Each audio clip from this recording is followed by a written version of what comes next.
ಬರ್ತಾನೆ ವಹಿಸ್ಕೊಡ್ತಾನೆ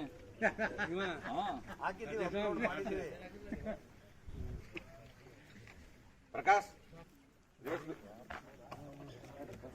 ಇಲ್ಲಿ ಊರಿನಹಳ್ಳಿ ಗ್ರಾಮದ ರಾಜೇಶ್ ಎಂಬುವರ ತೋಟದಲ್ಲಿ ರೈತರಿಂದ ರೈತರಿಗಾಗಿ ಒಂದು ತರಬೇತಿ ಕಾರ್ಯಕ್ರಮವನ್ನ ಗ್ರಾಮ ಮಟ್ಟದಲ್ಲಿ ರೈತರಿಂದ ರೈತರಿಗೋಸ್ಕರ ತನ್ನ ತಾಂತ್ರಿಕತೆಗಳನ್ನ ಒಬ್ರಿಗೊಬ್ರು ಹೇಗೆ ಅಳವಡಿಸ್ಕೊಳ್ಬೇಕು, ಯಾವ ನ್ಯೂನತೆಗಳಿದ್ರೆ ರೈತರು ಮಾಡ್ಬೇಕು, ಅದಕ್ಕೆ ಮಧ್ಯದಲ್ಲಿ ನಮ್ಮ ಅಧಿಕಾರಿಗಳು ಆ ತಾಂತ್ರಿಕತೆ ಬಗ್ಗೆ ಏನೋ ತಪ್ಪಿದ್ರೆ ಅದನ್ನು ತಿಳುವಳಿಕೆಗಳನ್ನ ನೀಡ್ತಾರೆ. ಇದು ಸಂಪೂರ್ಣವಾಗಿ ತಾಂತ್ರಿಕ ಮಾಹಿತಿ ನೀಡುವಂತ ಕಾರ್ಯಕ್ರಮ ಆಗಿರ್ತದೆ. ಈ ಕಾರ್ಯಕ್ರಮದ ಅಧ್ಯಕ್ಷತೆಯನ್ನ ನಮ್ಮ ರೇಷ್ಮೆ ಉಪನಿರ್ದೇಶಕರಾದಂತಹ ರಾಚಪ್ಪ ಸಾಹೇಬ್ರನ್ನ ಕೇಳ್ಕೊಂಡಾಗ ಈ ಕಾರ್ಯಕ್ರಮಕ್ಕೆ ಆಗಮಿಸಿದರೆ ಅವರಿಗೆ ತಮ್ಮೆಲ್ಲರ ಪರವಾಗಿ ಸ್ವಾಗತವನ್ನ ಕೊಡ್ತಾರೆ.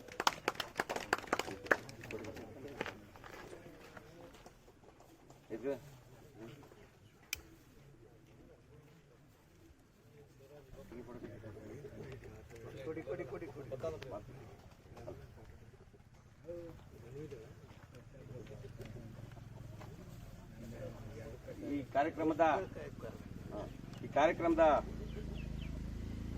ಕಾರ್ಯಕ್ರಮದ ಆಯೋಜಕರು, ಈ ಕಾರ್ಯಕ್ರಮಗಳಿಗೆ ರೈತ ಅತಿ ಮುಖ್ಯವಾಗಿ ಬೇಕಾಗಿರೋದ್ರಿಂದ ಪ್ರಗತಿಪರ ರೇಷ್ಮೆ ಬೆಳೆಗಾರರಾದಂಥ ರಾಜೇಶ್ವರು ಕೂಡ ಈ ವೇದಿಕೆಗೆ ಆಗಮಿಸಬೇಕು. ತಮ್ಮಲ್ಲಿ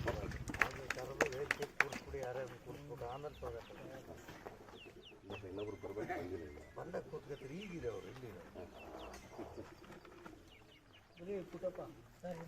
ತುರುನೂರು ರೇಷ್ಮೆ ಬೆಳೆಗಾರರ ಸಂಘದ ಅಧ್ಯಕ್ಷರಾದಂತಹ ಶಿವಕುಮಾರ್ ಅವರು ಕೂಡ ಈ ಕಾರ್ಯಕ್ರಮಕ್ಕೆ ಆಗಮಿಸಿದರೆ ಅವರಿಗೆ ತಮ್ಮೆಲ್ಲರ ಪರವಾಗಿ ಸ್ವಾಗತವನ್ನ ಕೊಡ್ತಾರೆ. ಹಾಗೂ ವೈಎಲ್ ಪುಟ್ಟಪ್ಪನವರು ಅವರು ಕೂಡ ಯಾಚನಹಳ್ಳಿ ಪ್ರಗತಿಪರ ರೇಷ್ಮೆ ಬೆಳೆಗಾರರು, ಅವರು ಕೂಡ ತಮ್ಮೆಲ್ಲರ ಪರವಾಗಿ ಸ್ವಾಗತವನ್ನ ಕೋರ್ತಾರೆ. ಹಾಗೂ ಈ ಕಾರ್ಯಕ್ರಮಕ್ಕೆ ಮುಖ್ಯ ಅತಿಥಿಗಳಾಗಿ ರೇಷ್ಮೆ ಸಹಾಯಕ ನಿರ್ದೇಶಕರಂತ ಎಂ ಕೃಷ್ಣಮೂರ್ತಿ ಅವರು ಆಗಮಿಸಿದರೆ ಅವ್ರಿಗೂ ತಮ್ಮೆಲ್ಲರ ಪರವಾಗಿ ಸ್ವಾಗತವನ್ನು. ಹಾಗೂ ಇಷ್ಟನಾಧಿಕಾರಿಗಳಾದಂಥ ಕೆಂಪರಾಜ್ ಅವರು ಕೂಡ ಆಗಮಿಸಿದರೆ ಅವ್ರಿಗೆ ತಮ್ಮೆಲ್ಲರ ಪರವಾಗಿ ಸ್ವಾಗತವನ್ನ ಕೋರ್ತಾನೆ. ಹಾಗೂ ಈ ಕಾರ್ಯಕ್ರಮಕ್ಕೆ ಆಗಮಿಸಿರ್ತಕ್ಕಂಥ ಎಲ್ಲ ನಮ್ಮ ರೈತ ಬಾಂಧವರು ಹಾಗೂ ಸಿಬ್ಬಂದಿಯವರಿಗೆ ಸ್ವಾಗತವನ್ನು ಕೋರ್ತಾ ಕಾರ್ಯಕ್ರಮವನ್ನ ದೀಪ ಬೆಳಗೋದ್ರ ಮೂಲಕ ಉದ್ಘಾಟನೆ ಮಾಡಿಕೊಡ್ಬೇಕು ಅಂತ ನಮ್ಮ ಅಧ್ಯಕ್ಷರಾದಂಥ ರಾಚಪ್ಪ ಸಾಹೇಬರನ್ನ ಕೇಳ್ತೀವಿ. ಬನ್ನಿ.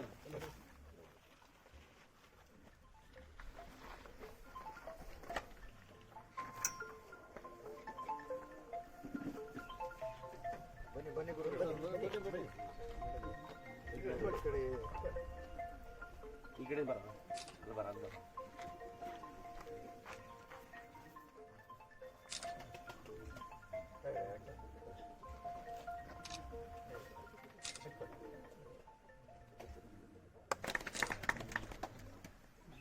ಮೊದಲಾಗಿ ನಮ್ಮ ರೈತರು ಮಾತಾಡಬೇಕಾಗಿ ನಮ್ಮ ರಾಜೇಶ್ ಅವರು ಈ ಒಂದು ನಮ್ಮ ಇಲಾಖೆಗೆ ಇಬ್ಬರಲ್ಲಿ ನಾಟಿ ಮಾಡೋಕ್ಕೆ ಏನು ಬಂದರು, ಏನೇನು ಬಂದಮೇಲೆ ಏನು ಕಾರ್ಯಕ್ರಮಗಳನ್ನ ಒಂದು ರೂಪುರೇಷೆಗಳನ್ನ ತಯಾರು ಮಾಡಿ ಒಂದು ತಾಂತ್ರಿಕತೆ ಮಾಡಿ ಇವಾಗ ನಾವು ನಮ್ಮ ಭಾಗದಲ್ಲೇ ನಾವು ನಮ್ಮ ಯುವ ವಿಜ್ಞಾನಿ ಅಂತಲೇ ನಾವು ಬಿಂಬಿಸ್ತಾ ಇದ್ದೀವಿ. ಆ ಥರ ನಮಗೆ ಮಾಡಿದ್ದಾರೆ. ಇವಾಗ ಕೂಡ ಇವರು ಮುಂದಿನ ಫೆಬ್ರವರಿ ಮಾಯಲ್ಲಿ ಒಂದು ಮಾಸಿಕ ಪತ್ರಿಕೆಯಿಂದ ತ್ರೈಮಾಸಿಕ ಪತ್ರಿಕೆಯಲ್ಲಿ ಕೂಡ ಇವಾಗ ಬೆಡ್ ಆಫೀಸಿಂದ ಫೋನ್ ಮಾಡಿದ್ರು.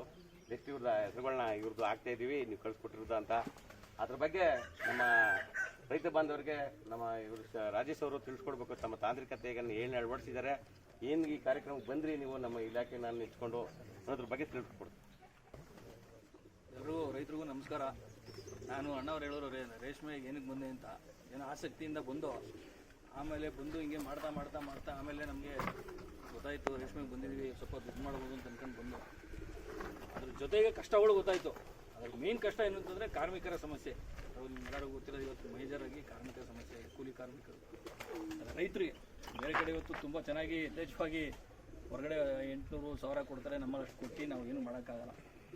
ಆ ನಿಟ್ಟಿನಲ್ಲಿ ನಾವು ಯೋಚನೆ ಮಾಡಿದಾಗ ಏನು ಮಾಡಿದೆ ಅಂತಂದರೆ ಸ್ವಲ್ಪ ಆದಷ್ಟು ಈ ನಮ್ಮ ಕಾರ್ಮಿಕರನ್ನ ಕೊರತೆ ಇರೋದ್ರಿಂದ ಕಮ್ಮಿ ಮಾಡ್ಕೋಬೇಕು ಅಂತ ಏನೇನು ಮಾಡ್ಬೋದು ನಮ್ಮಲ್ಲಿ ಇರೋದನ್ನೇ ಉಪಯೋಗಿಸ್ಕೊಂಡು ಆದಷ್ಟು ಕಮ್ಮಿ ಇಲ್ಲೇ ಬರಲಿ ನಾವೇ ಸ್ವಂತ ಮಾಡ್ಕೊಳ್ಳೋ ಥರ ಒಂದಷ್ಟು ಪ್ರಯೋಗಗಳು ಮಾಡ್ಕೊಂಡು ಬರ್ತಾಯಿದ್ದೀನಿ ನಾನು. ಆ ನಿಟ್ಟಿನಲ್ಲಿ ಈಗ ಒಂದು ಚಂದ್ರಿಕೆ ಕಟ್ಟೋಕ್ಕೆ ಒಂದು ಮಿಷಿನನ್ನು ಡೆವಲಪ್ ಮಾಡ್ಕೊಂಡಿದ್ದೀನಿ. ಆಮೇಲೆ ನಮ್ಮ ಮಿನಿ ಟ್ರ್ಯಾಕ್ಟರ್ ಇಟ್ಕೊಂಡು ಆದಷ್ಟು ಉಳುಮೆ ಕೆಲಸ ಅದು ಮತ್ತೊಂದು ಎಲ್ಲ ನಾನೇ ಮಾಡ್ತೀನಿ. ಅದ್ರ ಜೊತೆಗೆ ನಮಗೆ ಮರಗಡ್ಡೆ ಆದ್ರಿಂದ ಔಷಧಿ ಹೊಡಿಯೋಕ್ಕೆ ಯಾರು ಕ್ಯಾನಲ್ಲಿ ಇಟ್ಕೊಂಡು ಲೇಬರ್ಗಳು ಬರ್ತಾಯಿಲ್ಲ. ಅದಕ್ಕೆ ಒಂದು ಟ್ರ್ಯಾಕ್ಟರ್ ಅಟ್ಯಾಚ್ಮೆಂಟು ನಾನೇ ಮಾಡ್ಕೊಂಡಿದ್ದೀನಿ. ಮಾಡಿಕೊಂಡು ಅದರಲ್ಲಿ ಅಡ್ಜಸ್ಟ್ಮೆಂಟ್ಗಳು ಮಾಡಿಕೊಂಡು ಔಷಧಿ ಹೊಡಿಯೋ ಥರ ಮಾಡಿಕೊಂಡು ಆದಷ್ಟು ಲೇಬರ್ ಕಮ್ಮಿ ಮಾಡೋದು ಮಾಡ್ಕೊಂಡಿರ್ಬೋದು. ನನ್ನ ಶೆಡ್ಡು ಸಾಧಾರಣಗೆಲ್ಲ ಇವಾಗ ನೋಡ್ಕೊಂಬಂದಿದ್ದೀನಿ. ನಾನು 2 ವರ್ಷದಿಂದ ಬರೀ ಕೇವಲ 2.25 ಲಕ್ಷದಲ್ಲಿ ಮುಗಿಸಿದೆ ಆ ಶೆಡ್ನ ನಾನು, ತುಂಬ ಲೋ ಬಜೆಟ್ ಶೆಡ್ಡಲ್ಲಿ ಮಾಡಿಕೊಂಡು. ಈ 2 ವರ್ಷ ಆಯಿತು ನಾನು ಹೊರಗಡೆಯಿಂದ ಗೊಬ್ಬರ ತಂದು ಹಾಕಿಲ್ಲ ನನ್ನ ತೋಟಕ್ಕೆ.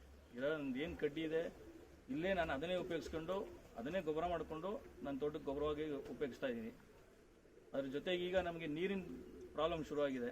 ಆ ಉದ್ದೇಶದಿಂದ ಈಗ ಬೇರೆ ಏನೋ ಒಂದು ಸಿಸ್ಟಮ್ ಈಗ ರೆಡಿ ಮಾಡಿದ್ದೀನಿ. ಅದು ಈಗ ನೋಡೋಣ, ಆಮೇಲಿಂದ ನಾನು ತೋರಿಸ್ತೀನಿ ಅದನ್ನು.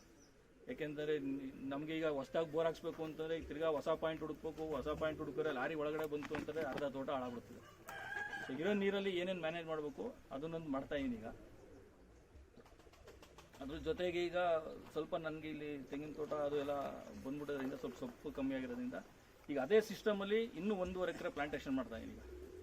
ಅಲ್ಲೂ ನನಗೆ ನೀರಿಲ್ಲ, ಬೇರೆ ಯಾರೋ ಪಕ್ಕದವ್ರ ಹತ್ರ ನೀರು ತೊಗೊಂಡು, ನಮ್ಮ ಶಿವು ಅಂತಿದ್ದಾರೆ ಅವ್ರ ತೋಟದಿಂದ ನೀರು ತೊಗೊಂಡು ಆ ಮೆಥಡ್ ಒಂದು ಪ್ಲಾಂಟ್ ಮಾಡ್ತಾಯಿದ್ದೀನಿ. ಆಲ್ಮೋಸ್ಟ್ ರೇಷ್ಮೆ ಇಲಾಖೆಯಲ್ಲಿ ಅದನ್ನ ಯಾರೂ ಹೊಸ ಪ್ರಯೋಗ ಮಾಡಿಲ್ಲ, ನಾನು ಮಾಡ್ತಾಯಿದ್ದೀನಿ ಅದನ್ನು. ಅದ್ರ ಜೊತೆಗೆ ಹಂಗೆ ನಮ್ಮ ಎಲ್ಲ ಇಲಾಖೆಯವರ ಸಹಾಯದಿಂದ ಇವತ್ತು ನಾವು ಇದೊಂದು ಇದರಲ್ಲಿ ಒಂದು 350 ಮೊಟ್ಟೆ ಮೇಯಿಸೋ ಥರ ಮಾಡ್ಕೊಂಡು ಹೋಗ್ತಾ ಇದ್ದೀನಿ. ಇದು 1.5 ಎಕರೆ ಇದೆ ಈ ಪೀಸು, ಇದಿಷ್ಟು ಅಷ್ಟೇ. ಇಲ್ಲಿ ನೆಕ್ಸ್ಟ್ ಅವ್ರು ನೋಡಿದಾಗ ಅಲ್ಲಿ ಪ್ರತ್ಯಕ್ಷತೆ ಮಾಡುವಾಗ ಇದ್ರೆ ಅವ್ರು ಕೇಳಿದಾಗ ಬೇಕಾದ್ರೆ ನಾನು ಏನು ಈಲ್ಡ್ ಬರ್ತದೆ ಈಗ ಈ ಬ್ಯಾಚ್ 300 ಮೊಟ್ಟೆ ಮಾಡಿದೆ. ಅಷ್ಟು ಅಬೌವ್ 80% ತೆಗೆದಿದ್ದೀನಿ. ಅದೊಂದು ರೇಟು 720 ರೂಪಾಯಿನ ತೊಗೊಂಡಿರ್ತಾರೆ. ರೇಟು ಚೆನ್ನಾಗಿದೆ ಪರಿಸ್ಥಿತಿ. 260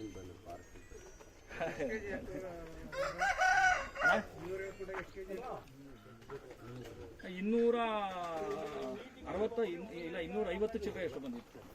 ಗಂಟು ಕೂಡ ಸೇರಿಸಿ 260 ಆಯ್ತು. ಈಗ ಹೊಸ ನರ್ಸರಿ ಮಾಡ್ತಾ ಇದ್ರೆ ಸರ್, ಯಾವ ತರ ಮಾಡ್ತಾ ಇದ್ದಾರೆ? ನರ್ಸರಿ ಇಲ್ಲ ಅಣ್ಣ, ಅದು ಅದೇ ಪ್ಲಾಂಟೇಶನ್ ಟ್ರೆಂಚ್ ಸಿಸ್ಟಮ್ ಮಾಡಿದ್ದೀನಿ. ಟ್ರೆಂಚ್ ಸಿಸ್ಟಮ್ ಮಾಡ್ಕೊಂಡು 4 ಅಡಿ ಸಾಲು ಮಾಡ್ಕೊಂಡಿದ್ದೀನಿ. ಸಾಲಿನ ಸಾಲು 4 ಅಡಿ, ಗಿಡದಿಂದ ಗಿಡಕ್ಕೆ 3 ಅಡಿ ಅಂತ ಅಂದ್ಕೊಂಡಿದ್ದೀನಿ. ಅದು ನೋಡೋಣ, ಅಲ್ಲಿ ನನ್ನ ನೀರಿನ ಲಭ್ಯತೆ ಈಗ ನಾನು ಸಿಸ್ಟಮ್ ಮಾಡ್ತಾ ಇಲ್ಲ. ಅದು ಫಸ್ಟ್ ಈಗ ನಾನು ಎಲ್ಲ ಪೈಪ್ಲೈನ್ ಎಲ್ಲ ಮಾಡಿಕೊಂಡು ಆದಮೇಲೆ ನೀರು ಹೆಂಗೆ ಸಿಗುತ್ತೆ ಅದ್ರ ಮೇಲೆ ಸ್ವಲ್ಪ ಗಿಡಕ್ಕೆ ಮಾಡೋ ಪ್ಲ್ಯಾನ್ ಮಾಡಿದ್ದೀನಿ. ಬಟ್ ಈಗ ಟ್ರೆಂಚ್ ಎಲ್ಲ ರೆಡಿ ಆಗೋಗಿದೆ. ಆ ಟ್ರೆಂಚ್ ಏನಕ್ಕೆ ಮಾಡ್ತಾ ಇದೀನಿ ಅಂತಂದರೆ ನಮ್ಮ ರೇಷ್ಮೆ ಕಡ್ಡಿ ಏನಿದೆ, ಆ ರೇಷ್ಮೆ ಕಡ್ಡಿ ಈಗ ರೈತರು ಆಲ್ಮೋಸ್ಟ್ ನೋಡಿರಲ್ಲ ಸುಮಾರು ಬೆಂಕಿ ಹಾಕ್ಬಿಡ್ತಾರೆ.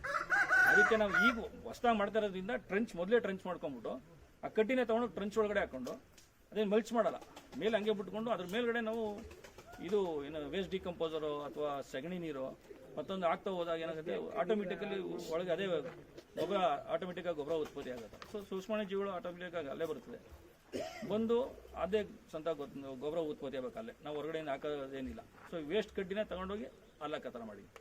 ಏನಕ್ಕೆ ಈಗ ಏನಾಗಿತ್ತು, ನನ್ನ ಒಂದು ಮಿನಿ ಟ್ರ್ಯಾಕ್ಟರ್ಗೆ ಇದಿದೆ ಏನು ಕಟ್ರು, ಅದು ಏನಾಗುತ್ತೆ ನಾವು ಗರಿ ಅಥವಾ ಗುದುಮೊಟ್ಟೆ ಅವೆಲ್ಲ ಹಾಕ್ದಾಗ ನಮ್ಗೆ ಈಸಿಯಾಗಿ ಹೊಟ್ಟೋಗುತ್ತೆ. ಈ ಇಪ್ಪನೇಳು ಕಡ್ಡಿ ಏನಂತಾರೆ ಎಲ್ಲ ಕಡ್ಡಿ ಆಗಿರೋದ್ರಿಂದ ಒಳಗಡೆ ಹಾಕುವಾಗ ಸ್ವಲ್ಪ ನಮಗೆ ಸಮಸ್ಯೆ ಆಗ್ತಾ ಇದೆ. ಆ ನಾರು ಬಂದು ಅಲ್ಲಿ ನನಗೆ ಬೇರಿಂಗ್ ಬ್ಲಾಕ್ ಆಗ್ತಾ ಇದೆ. ಸೊ ಅವಾಗ ಅದಕ್ಕೇನು ಯೋಚನೆ ಮಾಡಿದೆ, ಈಗ ಅದನ್ನು ಸುಮ್ಮನೆ ವೇಸ್ಟ್ ಮಾಡೋ ಬದಲು ಈಗ ಇದಕ್ಕೆ ಹಾಕೋಕ್ಕೂ ನಮ್ಗೆ ಸಮಸ್ಯೆ ಮಿಷಿನ್ಗೆ ಹಾಕೋಕ್ಕೆ. ಅದಕ್ಕೆ ಈ ಮೆಥಡ್ ಮಾಡಿಕೊಂಡು ಟ್ರೆಂಚ್ ಮಾಡ್ಕೊಂಡ್ಬಿಟ್ಟು ಆ ಟ್ರೆಂಚಿಗೆ ತೊಗೊಂಡೋಗಿ ತುಂಬ ಥರ ಮಾಡ್ಕೊಂಡಿದ್ದೀನಿ. ನೀವು ಕೇಳಿದ್ರಿ ನೀವು ಪ್ರಶ್ನೆಗಳು ಏನಾರ ಇದ್ದು ನಿಮ್ಗೆ ಅನುಮಾನ ಇದ್ರೆ ಹೇಗೆ ಮಾಡಿರೋದು ಇದು ಹೇಳಿ, ಅಥವಾ ನಿಮ್ಮಲ್ಲೇ ಏನಾದರೂ ರೇಷ್ಮೆ ಕೃಷಿ ಬಗ್ಗೆ ಒಳ್ಳೆ ಹೊಸ ತರ ಆಧುನಿಕ ಮಾಡೋರು ನೀವು ಬಂದು ಮಾತಾಡಿ. ಇದು ಅಣ್ಣ ಇಲ್ಲ ಅಣ್ಣ ಕೊಳಿತದೆ. ನಾನು ಇಲ್ಲಿ ಪ್ರಯೋಗ ಮಾಡಿದ್ದೆ. ಈಗ ಮುಳ್ಳು ಹಾಕಿದ್ರೆ ಕೊಳಿದ ಹಿಂಸೆ ಅಲ್ವಾ? ಇಲ್ಲ ಅಣ್ಣ, ಕೆಳಗಡೆ ಅದು ಕೊಳಿತಾ ಇರ್ತದೆ, ನಮ್ಗೆ ಗೊತ್ತಾಗಲ್ಲ. ಮೇಲ್ಗಡೆ ಕಡ್ಡಿ ಕಾಣಿಸುತ್ತೆ. ನಾನು ಆಕ್ಚುಲಿ ಇಲ್ಲಿ ನಾನು ಎರಡು ಕಡೆ ಮಾಡ್ಕೊಂಡು ಅದನ್ನ ಮಾಡಿದೆ. ಅದೇನಾಗುತ್ತೆ ಅಂದ್ರೆ ಮೇಲ್ಗಡೆ ಹಾಕ್ತಾ ಇರ್ತೀವಿ, ಕೆಳಗೆ ಕೊಳಿತಾ ಇರ್ತದೆ ಅದು. ಅದು ಏನು ಅಂತಾರೆ, ಅದು ಕೊಳೆಯಕ್ಕೆ ನಾವು ಏನ್ ಮಾಡ್ಬೇಕು ಅಂದ್ರೆ ನೀರು ತೇವಾಂಶ ಮೇಂಟೈನ್ ಮಾಡ್ಬೇಕು. ಇಲ್ಲ ಅಲ್ಲಿಗೆ ಬೇರೆ ತರ ಏನ್ ಮಾಡಿದೀನಿ ಅಂತಂದ್ರೆ ಮೇಲಿಂದ ಒಂದು ಆರ ತರ ಮಾಡ್ಕೊಂಡಿದೀನಿ. ಈಗ ಅದ್ ಮಾಡಿದೀನಿ ಇಲ್ಲಿ, ಈಗ ಅದನ್ನ ಆನ್ ಮಾಡಿ ತೋರಿಸ್ತೀನಿ. ಅದೇನಾಗುತ್ತೆ, ಇಡೀ ಸಂಪೂರ್ಣ ಭೂಮಿ ಎಲ್ಲ ನೀರು ಕುಡಿತದೆ, ಅವಾಗ ಕಡ್ಡಿ ಮೇಲೆ ಬೀಳುತ್ತೆ. ಅದು ಬಿದ್ದಾಗ ಏನಾಗುತ್ತೆ ಅಂದ್ರೆ ಮುಚ್ಚಿದ್ರೆ ಕೊಳಿ ಇದು ಇಲ್ಲ ಮುಚ್ಚಿಲ್ಲ, ನಾನು ಇಲ್ಲಿ ಪ್ರಯೋಗ ಮಾಡಿದ್ದೆ. ಏನಾಗುತ್ತೆ ಅಂದ್ರೆ ಮೇಲ್ಗಡೆಯಿಂದ ನೀರು ಬೀಳ್ತಾ ಇರ್ತದಲ್ಲ ಕೆಳಗಡೆ, ಅದಕ್ಕೆ ಏನಂದ್ರೆ ವೇಸ್ಟ್ ಡಿಕಂಪೋಸರ್ ಅಂತ ಬರ್ತದೆ, ಅದನ್ನ ಕಲ್ಸ್ಕೊಂಡು ಹುಳಿ ಮುಚ್ಚಿಗೆ ತರ ಮೇಲ್ಗಡೆ ಆಗ್ತಾ ಏನಾಗುತ್ತೆ, ಒಳಗಡೆ ಅದು ಕೊಳಿತಾ ಇರ್ತದೆ. ಮೇಲ್ಗಡೆ ನೋಡಕ್ ಮಾತ್ರ ಕಡ್ಡಿ ಹಂಗೆ ಇರುತ್ತೆ.